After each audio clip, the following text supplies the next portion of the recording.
Hello everybody and welcome to this Train Sim TV video. This video today will be the second developer diary for Manchester-Leeds from Vulcan Productions. This route is currently in production. It's still fairly early in production. We've done around 10 miles so far. And today we're just going to look at some of the scenery we've been doing recently and also at some of the scenery we're actually doing at the moment. So, as we can see in the screen at the moment, we're on a bit that we've not actually shown so far. This is Methley Junction, which is between Wakefield and Leeds.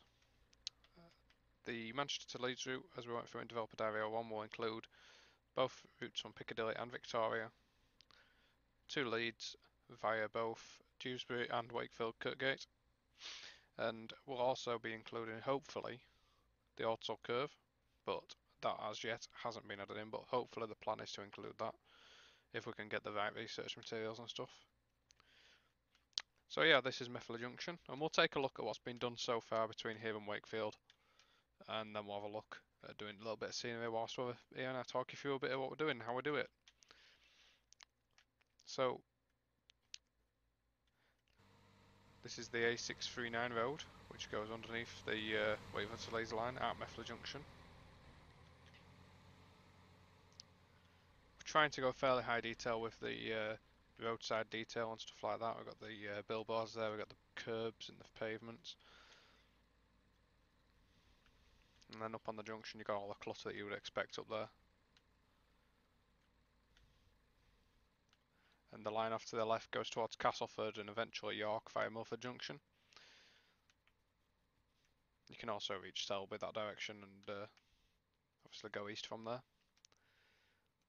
And on this side we've got housing estate,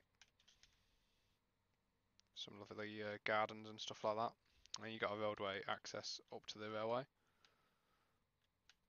Something that we're trying to put in is some of these smaller details, such as this wrecked bike that's just been dumped.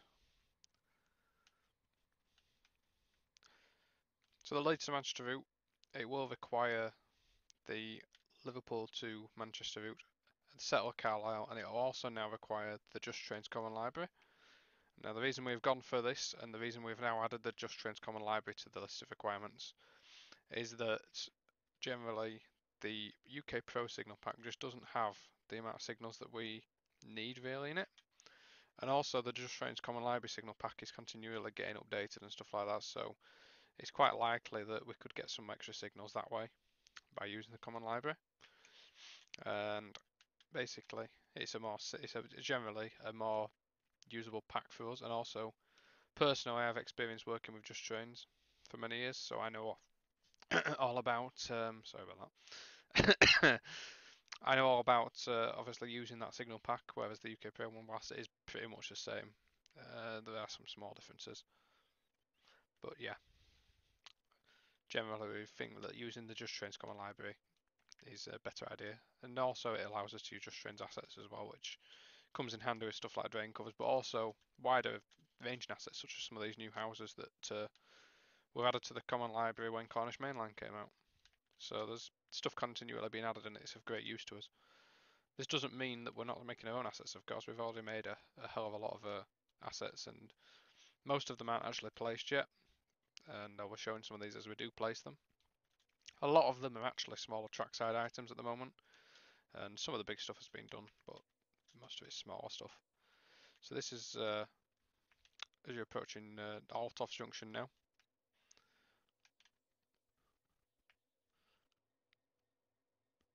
Obviously when we come to release the route, we're going to obviously change it back to, well, I don't have to change it to anything, but we'll show it with the Liverpool to Manchester track.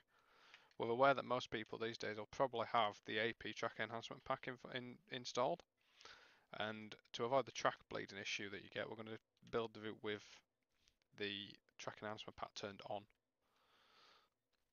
This may result in some floating for some people using the Liverpool to Manchester original track, but I think overall it's a better trade-off to use this track than Liverpool to Manchester. So here you got the canal. It's where the air and colder navigation essentially is around this area, and that's the River Aire over there. Hell of a lot of water around here. And then this is going towards Normanton now, and Altoff Junction. This is the area we were showing being built last time actually, on the first developer diary. we were showing this section here. So you can sort of see how far that's come since Developer Diary 01. And then over here you've got some of the streets around Altofts.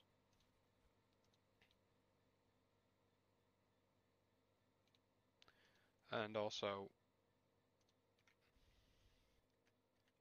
the back gardens behind. And then also over here you got Wakefield Europort, DB Schenker's, DB Cargo, sorry, their Freightliner depot, where the intermodal trains leave from. And that joins onto the Leeds to Wakefield line here. So we did show the rest of that section down there last week. Last week, what am I on about? Last month. On the original Developer Diary. And this is Altofts Junction. And rather than show all that, we'll go up across towards Diggle now, because we haven't actually shown the Manchester side yet. The Manchester side is much more work in progress, it has to be said, than the Yorkshire side. The Yorkshire side has got more scenery done on it. Part of this reason is because Callum has been working on a lot of custom assets for the route, as you can see on the list there on the left hand side. Just waiting for train sim to decide to work now.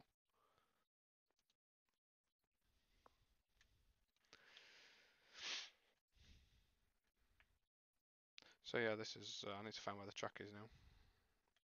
This is above Stanage Tunnel. And again, this, as I said, is work in progress, very early stages. So here is the western portal of the Stanage Tunnel. You've got the drain, which is a custom asset going over there. And you've also got the other tunnels here, the south tunnel and the centre tunnel. And you've also got this sign here in front of the tunnel. All of that's a custom object. And then this is the rundown through Diggle, away from Stanage Tunnel. Again, we're going for as much detail as we can, whilst keeping frame rate sensible on this section. You've got the canal tunnel here as well, which comes out. So what we're doing in terms of assets for this route, obviously we're going to make a hell of a lot of them. We're going to have some that are specific to the route, and then we're also creating what we call a VP library, which will be something that other people can use in their routes, anyone can use it. It will only be included with VP payware routes, so this will be the first route that we include it with, but it's going to include a lot of little assets for the trackside and stuff like that, but also a lot of general assets.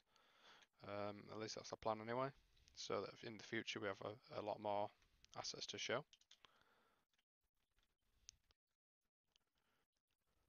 This is Diggle Junction signal box, which Callum has made. It is located just by the loop here. And then up over here you got the extra housing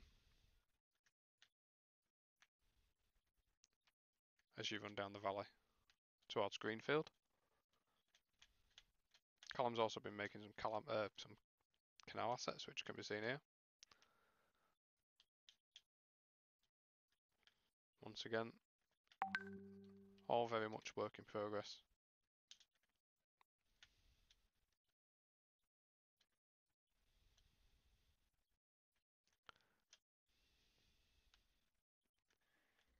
As the full valley is slowly taking shape.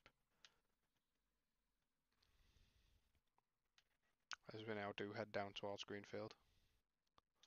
You've got the old quarry on the right there.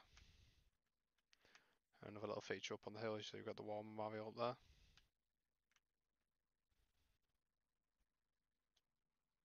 And there's a foot crossing down here as well, just on the approach to Greenfield.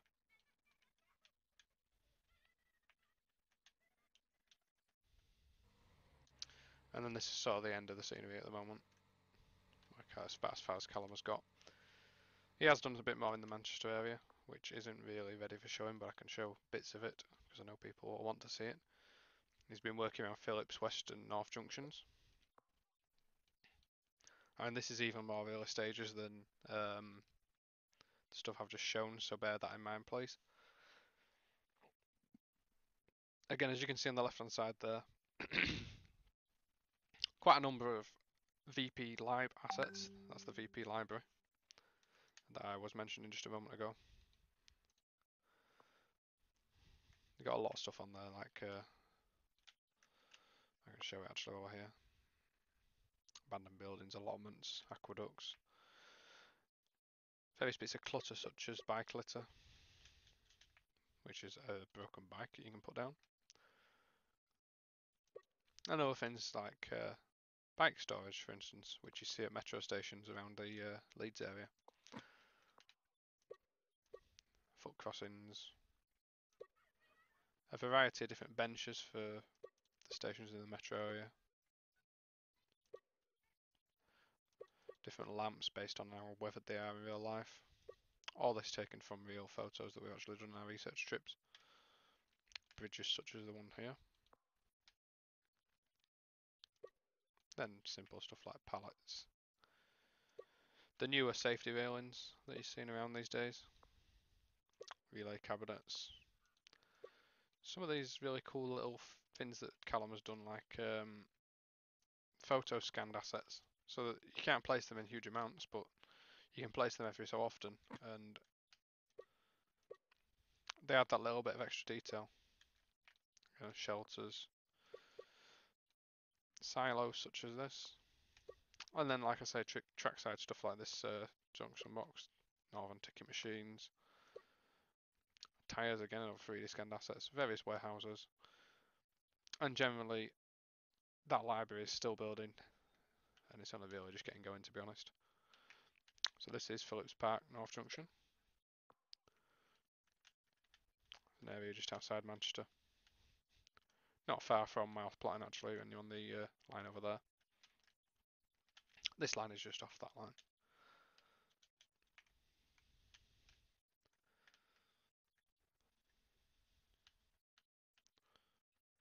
And this is where Callum has been working on some of the scenic details.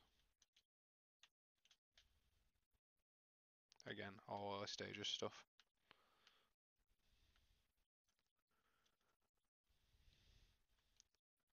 So you can see it then goes across towards Manchester. We're not ready to show that yet. I mean, there's nothing really over there. We haven't got Victoria Station isn't in or anything like that. That is the area around Mouth Platten though. That's over there. And then over here you've got Bagley Junction. This used station.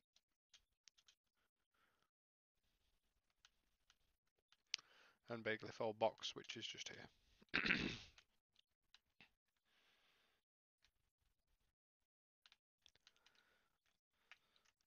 So, I'm only going to keep this video going for another 20 minutes or so. You've sort of seen what's going on there. Essentially, in terms of what's complete so far on my side, it's from my side has been the Yorkshire side, so I'm doing east of Stannis Tunnel. Callum's doing west of Stannis Tunnel. My section that's complete so far is from Wakefield Kirkgate, station asset isn't yet in, through to Methley Junction, which is just here. I've actually completed to about this section here. So you can see, I reckon by the end of this month I will be able to reach the outskirts of Leeds. I've had a very busy month doing the Cornish Main Line, so I've not really had much chance to get on with this. March was really a month where not much happened on the route on my side, whereas Callum, I did manage to do a fair bit. On Callum's side, he's done from, as we saw, around Diggle area, and he's done down to about Mossley, and he's done a bit around here as well. So we are still a long, long way from release. As we keep saying, it's still the early stages, very early stages. We just want to try and keep people up to date on what's going on, so you don't think we're just disappearing. What's going on with the signal? We need to have a look at what's going on with that. That would be what's going on with that. I haven't set the feather on it, which is that's what needs setting there, with approach control set as well. And I also need to consult my signal diagram because there's no ID on the signal at the moment. So I'll just do that now.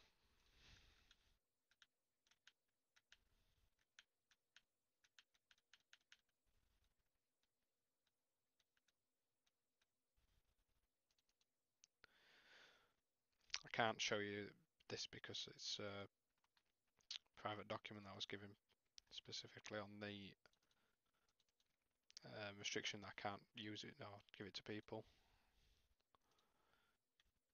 So I better not show it unless I don't get into trouble. But basically it includes all the signals for the route so I can see what I'm doing. And the signal is the one I'm looking at the moment. It is signal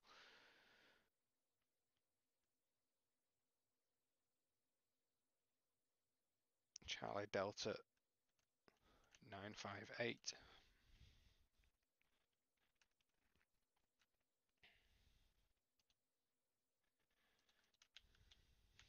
Put that in the identification box. And there we go. That will disappear once I click play. But I'm not going to do that because I'll take it just to reload the route up. Let's do a quick save. So the area that we're working on here, this is just outside Methley. That little village there is called Methley Junction, literally on the junction. And then over here, we're working towards Methley itself. There's a small village of Methley. Another custom bridge that we've built there, Callum's had made, or that Callum has made, should I say.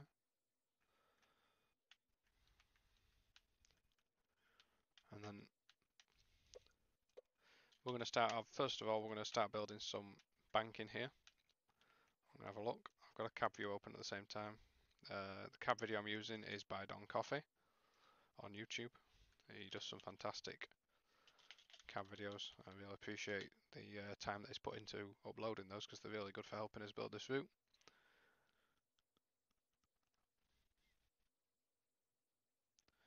I just need to get it loaded up on my screen. So that we know where we're building here. Basically this is all an embankment. You've got another bridge there, so we'll build this little bit here, I think, tonight. We'll start on. You won't be able to see it finishing tonight because, as you might expect, it'll take quite a while to do this. There's quite a lot of houses and stuff around. So I'm going to put the embankment in. Once we've done this, we're going to straighten the embankment up again, as we did in the first developer diary. Just try and make it a little bit neater. Put it onto a 5 brush on the select tool, select height tool, should I say. And you just grab the points where it's really sticking up, like that. Flatten them down until it sort of snaps eventually, like that.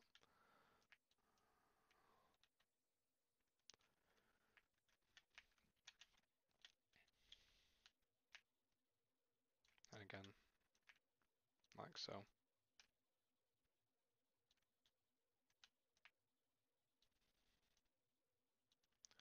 And this is just to make sure the banking again is all sort of nicely leveled up, so you don't get big pointy bits in the middle of it. When it's covered with grass anyway, you won't really notice that so much, but if you start playing in, particularly in winter, you would notice that the banking was really pointy.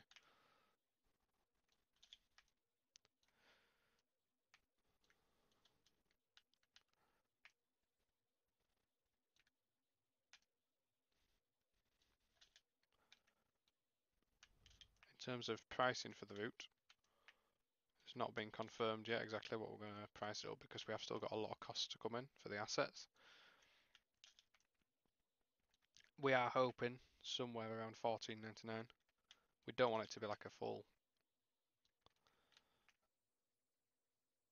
sort of cost route that you would expect from other developers. We are going to include a lot of custom stuff, but we appreciate that obviously there's a couple of requirements for the route, and the price needs to be kept sensible. Again, we've got to take into account whatever costs we incur. We have been successful, as in we at Vulcan Productions, we are managing to transfer the ownership of Leeds stations for this route, which we are paying the guys at Wagons for, and really appreciate them for allowing us to do that. So again, talking costs, that's one of the costs that's got to be taken into consideration there. I'm not going to make that amount public, obviously, but agreement has been made, which again we're very appreciative of. The plan will be, once we've got that sorted, we've got the agreement sorted, we will finish Leeds Station, fill in the back corner of the asset there, as I'm sure people that own the Vulcan Productions Harrogate Loop route will know. The back corner of Leeds Station has no building there, it's just a hole in the back of the station, so the plan is to fill that in, and, you know, finish the asset off fully, bring it up to standard for 2019. I mean, the asset itself is already fantastic, and really appreciate what the guys at Wagons did for us, considering that was for a freeway route. Obviously, taking it commercial, it's a big different deal, so an agreement has been reached there, as I said.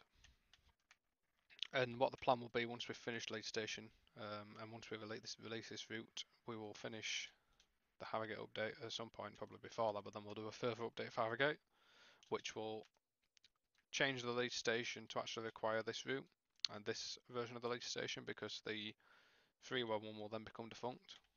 We will remove it from that route and we'll swap it in for the new finished one. The reason for that, again, is purely because we are paying a considerable sum of money to buy the Leeds Station model. So obviously previous users of the route won't really see a big update because it had only changed the Leeds Station, but you would require this route to get the new Leeds Station model.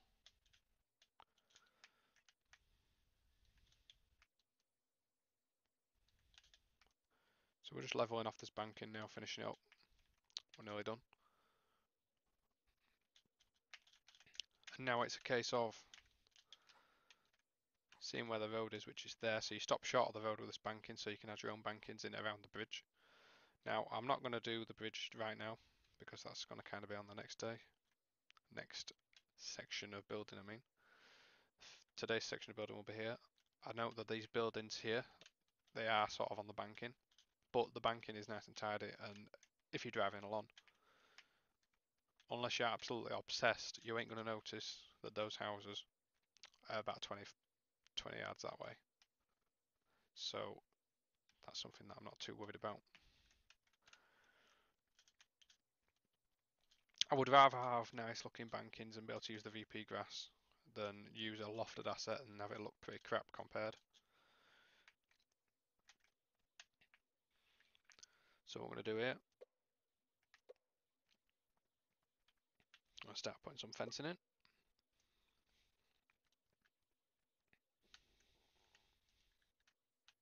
And again, we're going to start putting it in along the bottom of the banking, much as we did in the first developer diary.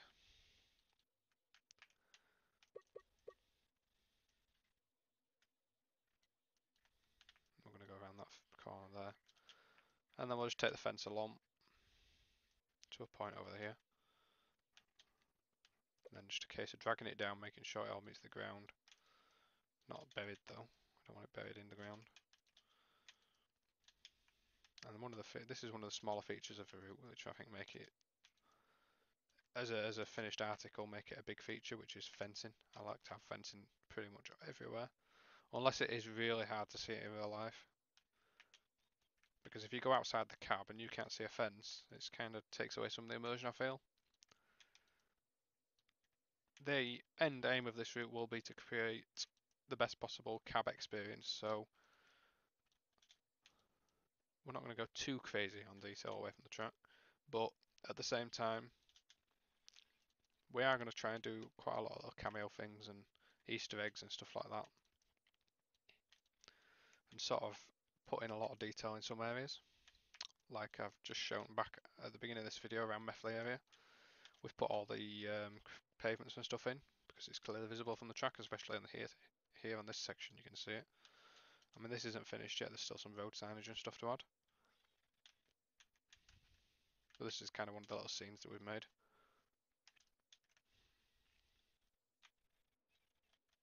Now let's go back and finish this bit of fencing here. Now, looking at it, looks like I saw a hedge line here. So when we get to the point where the houses are, we'll change it from a fence to a hedge line. I'm not sure how we'll do that in a minute. Again, we'll go for the Liverpool-Manchester fence 02. Then we'll just take this along the bottom of the banking once again, until we get to where those houses are, as I said. And then we get to those. We're going to change it to a bush. We'll have a hedgerow. It's about there.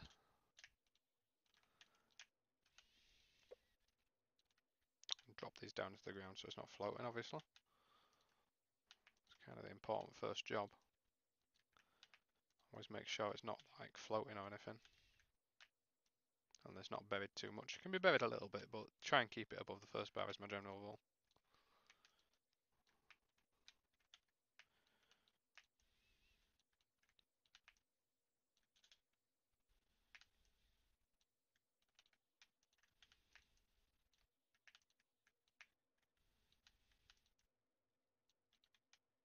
There we go. Oh, we got a bit there. Look. That's caused by the gradients on the fence, the way the lofts are. Struggle with the gradients. Fix that by just lowering that by putting 2 points around the outside, then lowering the middle bit. So we're going to just put this bush in here, like I said. A new asset that came with the common library recently for Just Chains with the Cornish mainline route. So we're going to put this bush in here. No, it's flown right up in the air there. It's not exactly gone as I wanted it to. You can usually grab these if you go below them, like so.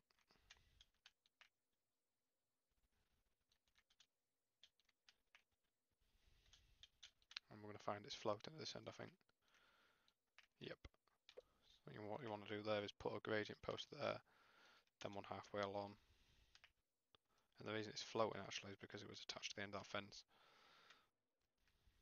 The way to fix that would be to put a break in there with the split tool. And there we go, see a split, and we've also got the end on the bush now, which has helped quite a lot. So to offset that as well, to make it look more garden-like, we're going to offset a garden fence against that bush, because most gardens wouldn't just have a bush at the end, especially if they're bordering onto a railway. So let's put in an offset garden fence. Really simple little addition. Not really a necessary one, but it's one that's nice to have all the same.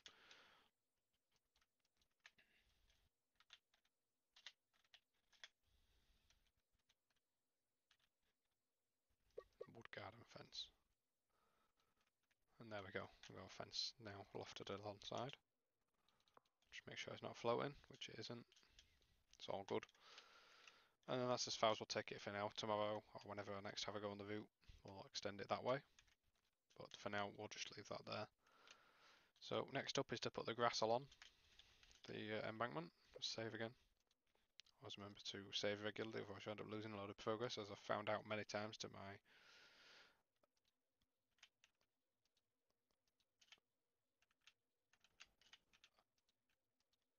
own issues.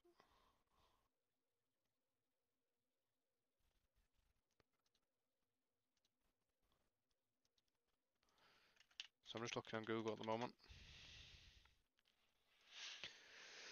Just using Google Maps at the minute, just to check the fence at the bottom of those streets and also the end of those roads. And then we're going to check Google, check the cab ride I mean, or to check Google.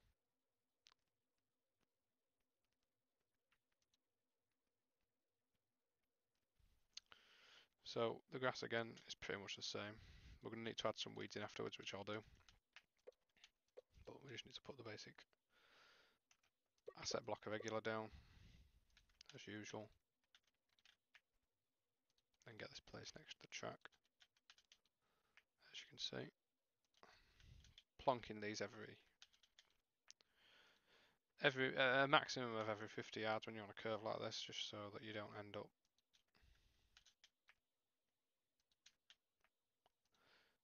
getting some jagged edges or whatever on it. That'll get extended when I do the rest of that banking on my next session.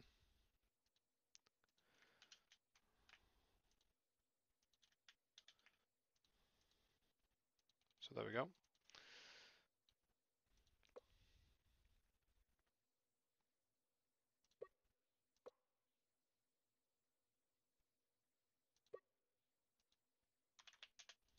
So I'm just going to put the grass in, make it so it's predominantly grass with the odd bit of shrubbery in there. Then to stop the LOD issue, which is related to the irregular asset block tool, not the grass itself. When you place a long section like this, quite often you'll find that it disappears when you look at it from the end angles. So there you go. Going right to the end, then you turn the camera, it sort of disappears.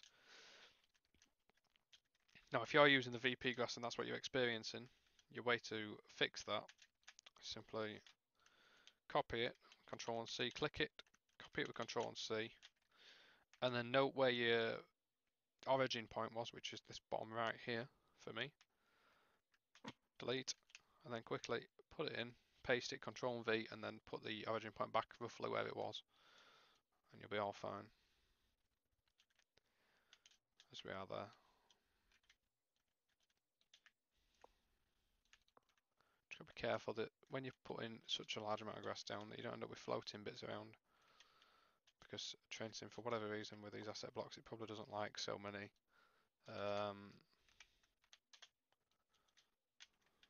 pieces of grass in one section, to be honest.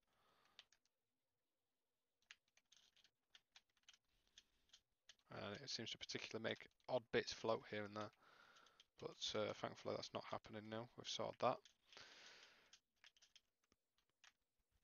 So you got the fence in there, you got the grass on this side, and now we're going to do the grass on the other side. I'll just give this video another 15 minutes or so you can start seeing what I'm going to do next, which will be starting to look at the housing estate on that side, as well as some of the foliage on the tree lines and stuff like that, based on what we can find in the cab video.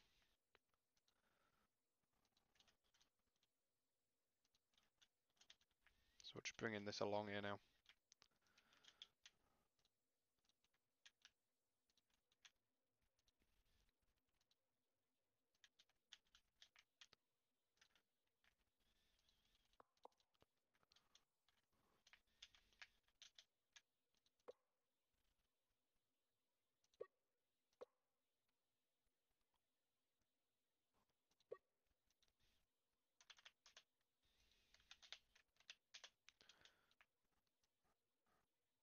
Same again with the grass types. I generally don't try and go for too many types at once, because I think if you go for too many types at once it starts to look a bit cartoonish. Not necessarily true that, but it does depend on how you use the tool. But if you put totally different coloured grass on that side to what you put on this side, it does look a little bit strange, I find. So we got them looking pretty much the same there. We've got a little bit of a line running through the grass there, which is annoying. More or less got rid of it now.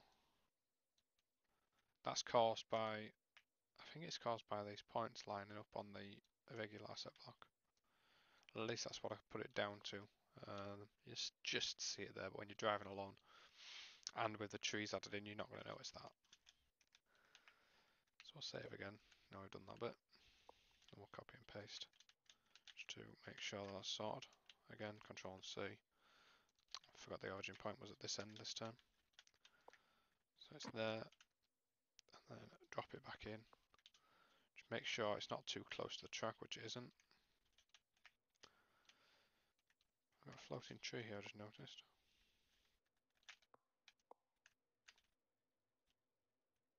Sort of thing that's easy to miss. Although admittedly I hadn't actually started this section here until today.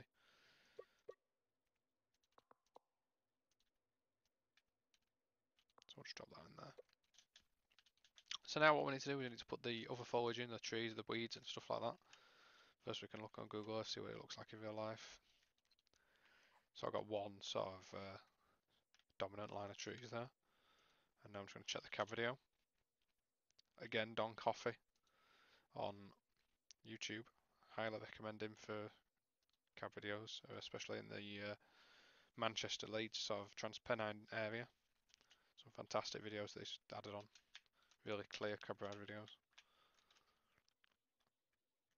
So what I'm going to do here first of all is put some bush lines at the bottom. Size them up a bit.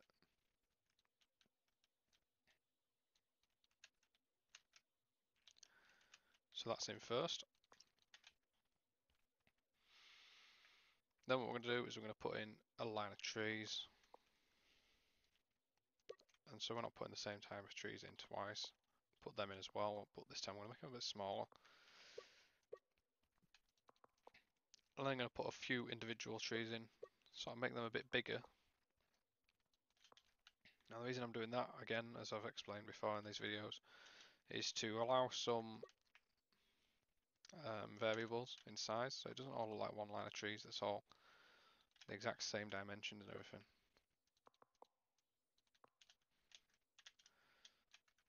That's a start. And you look next to the bridge there. A couple of little bushes need to go in this corner here, which I'll add in, like so. Behind here we're not going to bother too much because there's not a massive amount there, it's just single line of trees. There is a few more here, so I'll paste the bushes below. I'll make them a bit smaller actually. And then all I need to do there is put another line of trees on the back. So you got sort of double layer there, but then here it's a single layer of trees.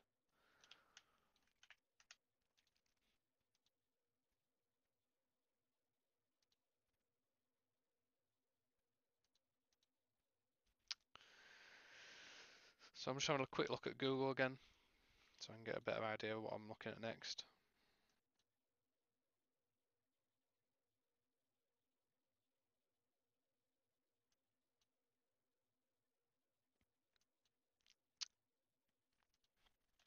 And I'll look at another look at Google as well.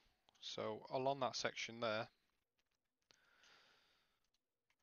near the track, there's no trees, but there is a lot of shrubbery and bushes. So we're going to put in some of these smaller bush lines to start with. I'm just going to leave them at the size they are, bury them a little bit.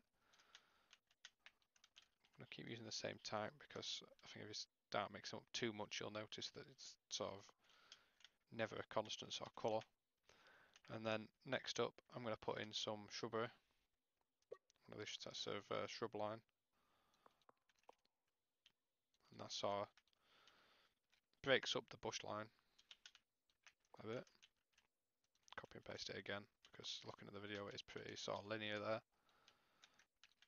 And then as well as that, I'm just going to mix in a couple of little bits, a couple of little plantings, a couple of little trees, like that. A bit small, like that. Again here.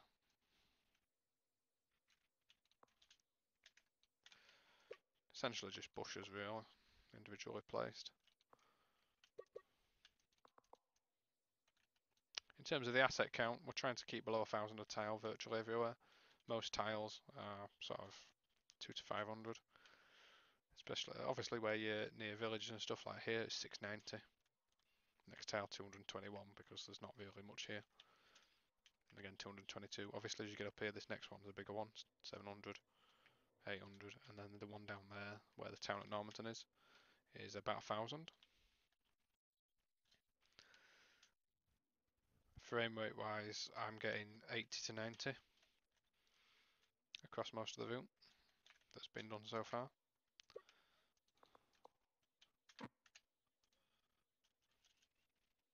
Just taking another quick look at the video. There's actually a little shrub up on the bridge in real life, so that's going to be put in. Make it a lot smaller. And in real life, there is actually a little bush here, which is now added in. Get a little bit bigger. There we go.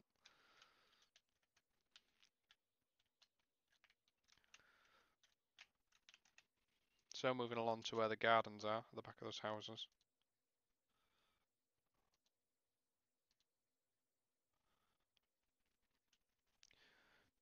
It's pretty much just that hedge line, looking at it. But we need to extend these trees a little bit first, right up to the end. So all we're going to do there is going to paste another line of these bushes. Oh, don't know what's going on there. So that it ends just by this start of this hedge here for the gardens. I'm then just going to place in a few individual trees. I'm going to vary the sizes a bit so they're not all the same. Hopefully from seeing this you'll kind of realise why the route takes so long to build, because we want it to be highly detailed in this respect.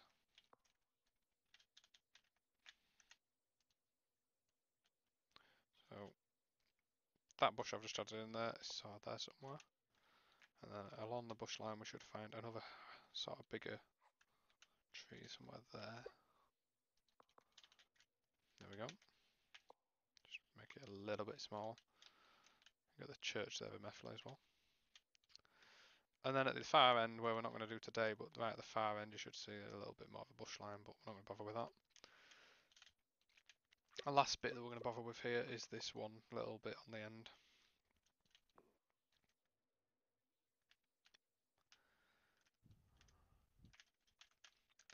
And then it's a case of looking at YouTube again to see what's up on the top of the banking. It's not really a right lot.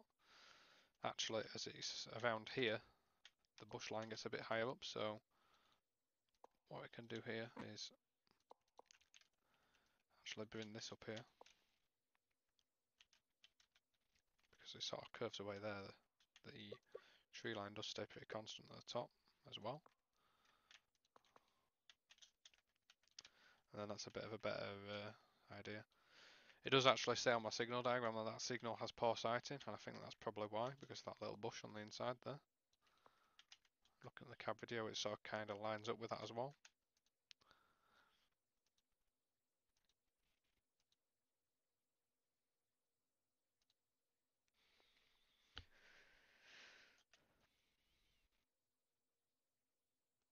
So as we finish off there on this section, we've got the foliage obviously to do on this side. Little scattering of bushes on this side here by the bridge.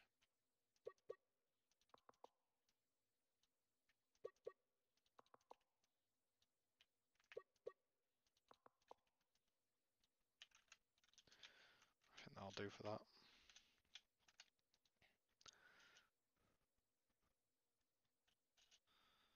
Not really anything major there in real life. And then you sort of see there's a bigger bush there by the fence, like that. And then another one halfway at the banking, which is actually a little bit bigger than that as well. And then as you're coming along here, there's a smaller little line.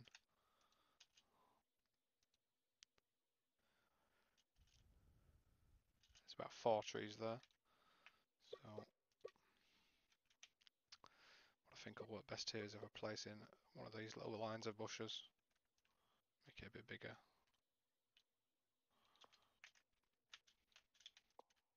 Drop it down so it's actually not floating, be a good start.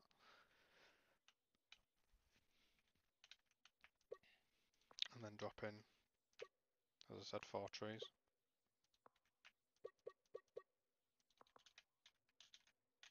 And then just vary the size of the middle one. And that one. So then all the same.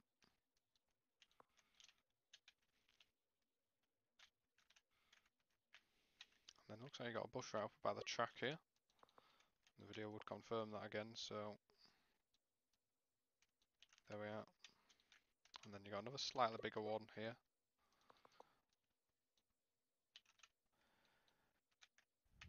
And then there's a little bit more organised line of bushes sort of further down the banking.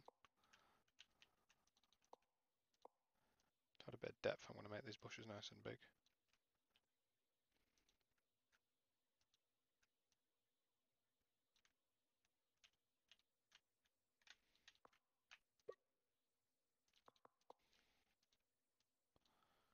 Make that one a bit bigger, and then you got a sycamore one there.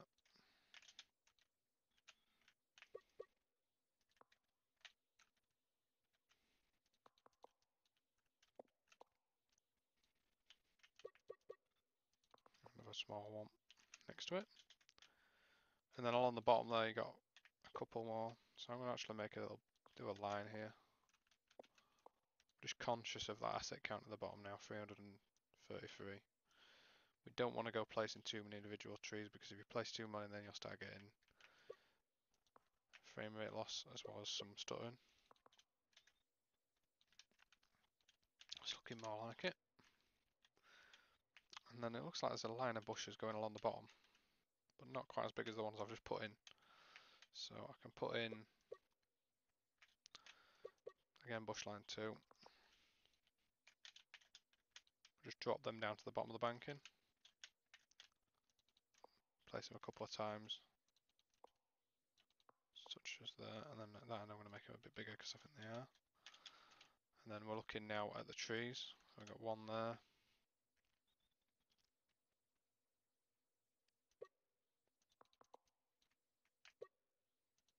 Another one there. And up by the banking, it looks like there's a hawthorn bush by the track.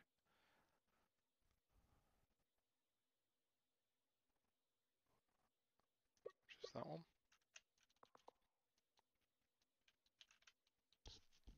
Actually looks like there's another one there on the inside.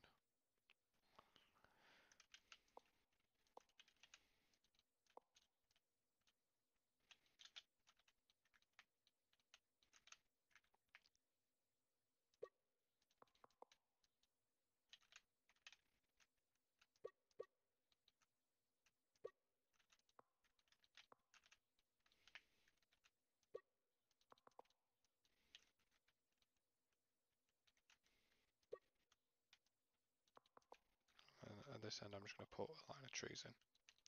The end one will be floating because I'm going to put the banking in after. And there we go, that's the foliage done on this section.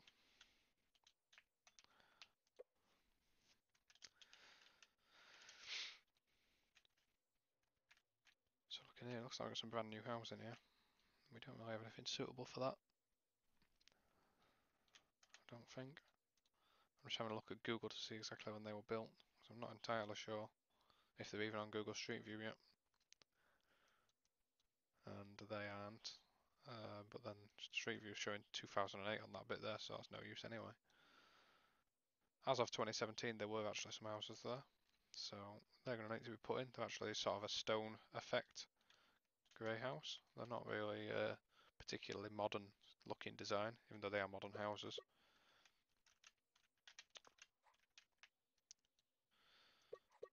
Some of the newer houses here from Just Trains might do the trick.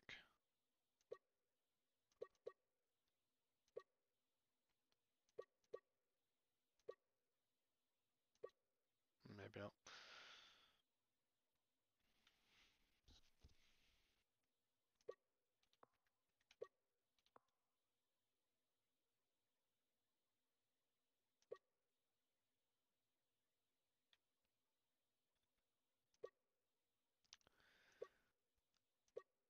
I think this will be the most sensible one to go with because it is the right sort of colour. I'll just place a few of these around.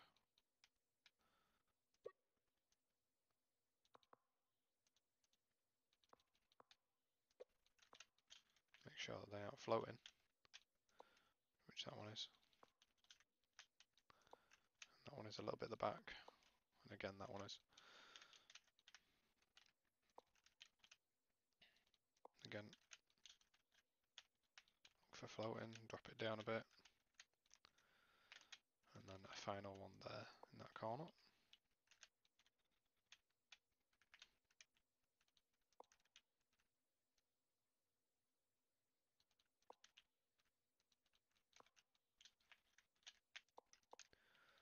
Now with housing estates like this, if I can get it perfect, or nearly perfect, then I will.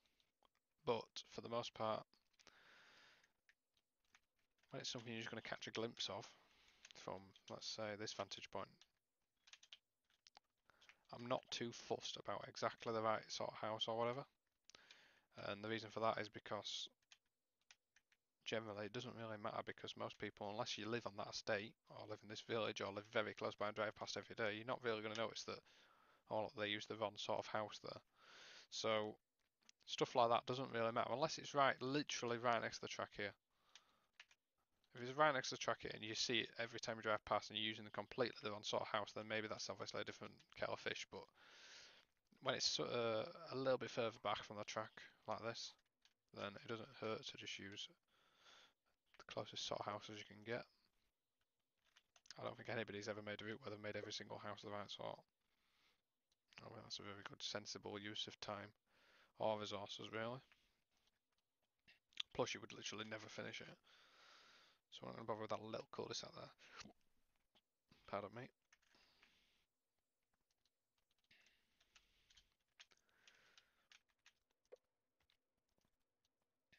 So we're just dropping this bit of the road in now.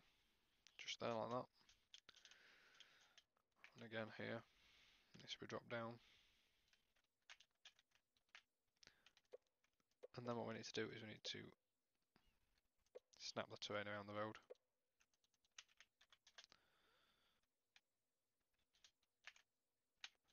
And once again, just quickly check the houses aren't floating.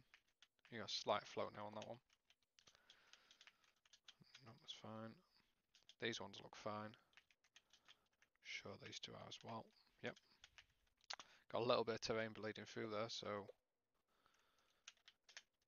just grab a section of it there like that. Just drop it down slightly.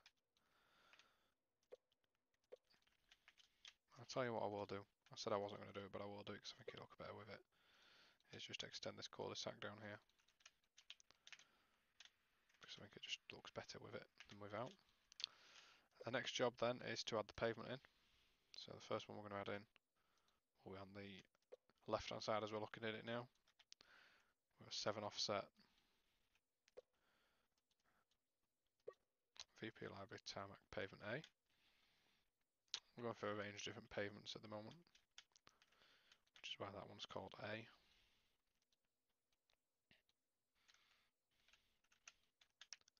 It's actually a small little sort of road there, so we'll need to bear that in mind and drop the curb accordingly.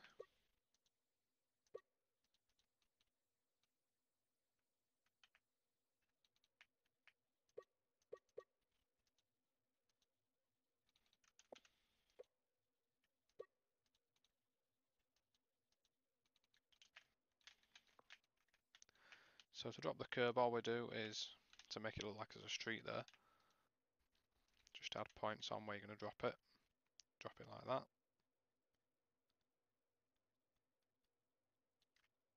And again on this side like that.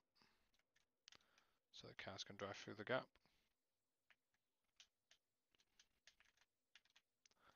And on the end of the street, just drop it down into the grass. We'll paint around that when we get to the point of painting. That's usually the last bit that I do, is terrain paint. On this one again, doing the time of payment, but again I think on here I'm going to need to move it back this way a bit. And then cover that section with the one that will go along this road here.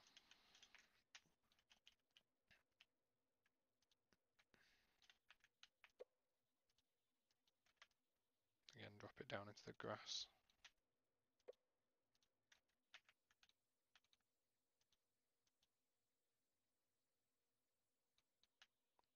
Quite simple for the curved section on this side.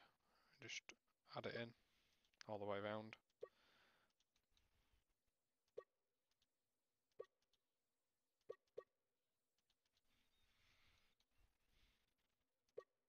Again on this side, add it in once again.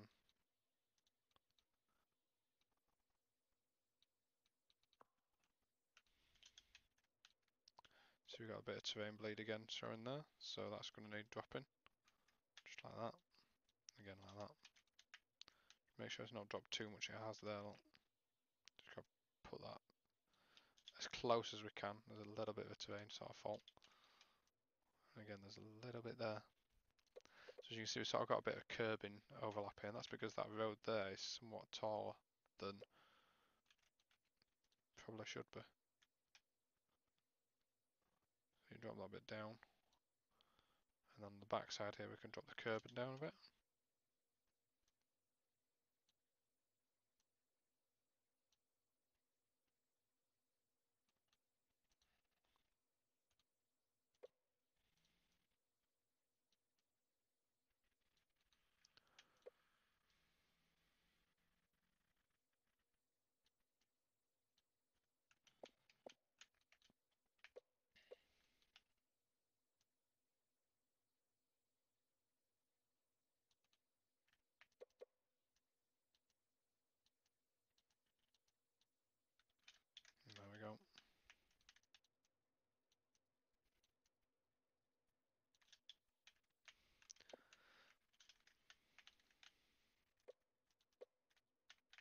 I said, drop this one down here into the grass, and then we'll make this one the sort of predominant one on this side, like that. And again, just make that go a bit lower, so it's not quite as high and not floating certainly. I'll make this road drop down a bit, so that all round it looks a bit better.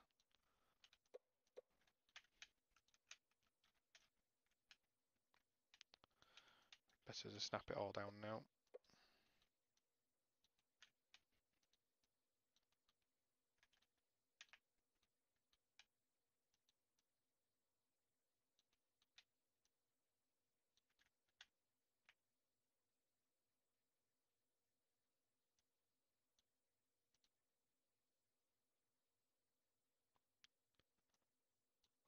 And then we drop that bit in there.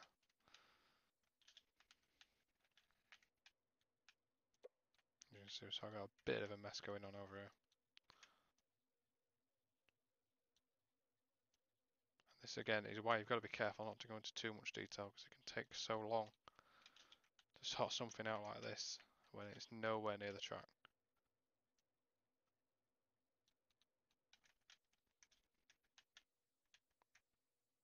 And I think that looks fine for what it is. It's a housing estate, what, 80 yards from the track. As you're driving past, you ain't going to notice that some of the little curbs aren't perfect.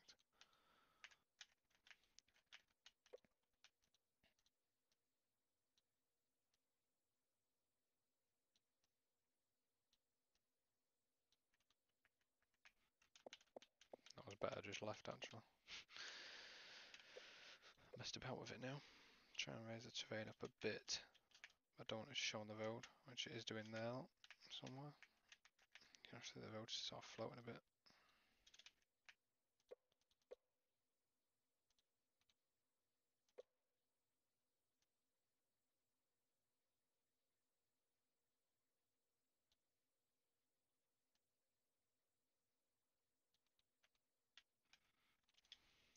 Yeah, there you go, that's a basic little street made. Obviously the houses would need to go in on that one. And what I would do, I would put garden fencing in along there.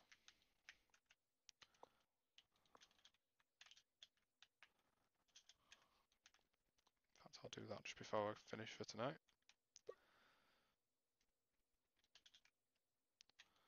So remember to snap back to terrain on. And all I'm going to do is go up here with it. I actually made that curved by accident. Because these gardens are quite visible from the railway. So we're just going to put them in like that.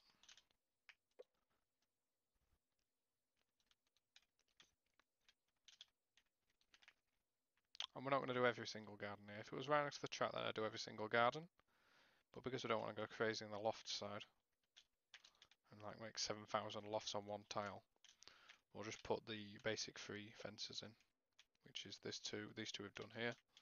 Just make sure they're not floating once again. And then this final one that'll connect back up to the house.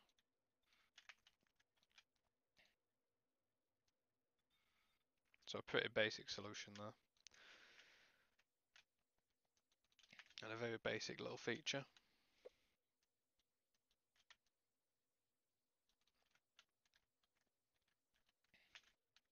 But as you're passing by on the train, obviously the foliage isn't finished yet. You need to put some more foliage in here, and a bit more there. So you won't just look straight at that, but when it's finished it'll look something a bit more like the sort of thing you see as you drive past, which is a street sort of view.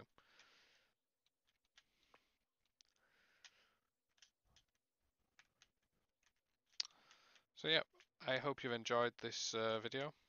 It's not really been anything special. I sort of do these things on the cusp, so you'll see different bits of the route sort of as we go along, I'm sure. I hope you've enjoyed development diary number 2. Number 3 I hope won't be so far along as this one was. This one was quite a long time after the original. Hopefully developer diary 3. I'm trying to hopefully get within every sort of 2 weeks to 3 weeks. that will go off once I restart the game. It's because I've not set it up properly originally. It is now set up properly, as you can see. So that'll fix itself once I restart the game. But yep, I hope you enjoyed the video. Thank you for watching. Remember to check out Vulcan Productions on Facebook. That's where you'll find some other bits about the route. There will be a web page going live eventually when I finally find time to do it. That'll be on vulcanproductions.co.uk. You can also find more of TrainSimTV content on Twitch. You'll find Tom streaming at www.twitch.tv/TrainSimTV_Tom, and I'm on the same link but _Mark. Tom streams Wednesdays and Fridays generally. He also streams for Just Trains on a Monday. Don't forget to subscribe on YouTube. Appreciate that always. Thank you for watching, guys. Goodbye.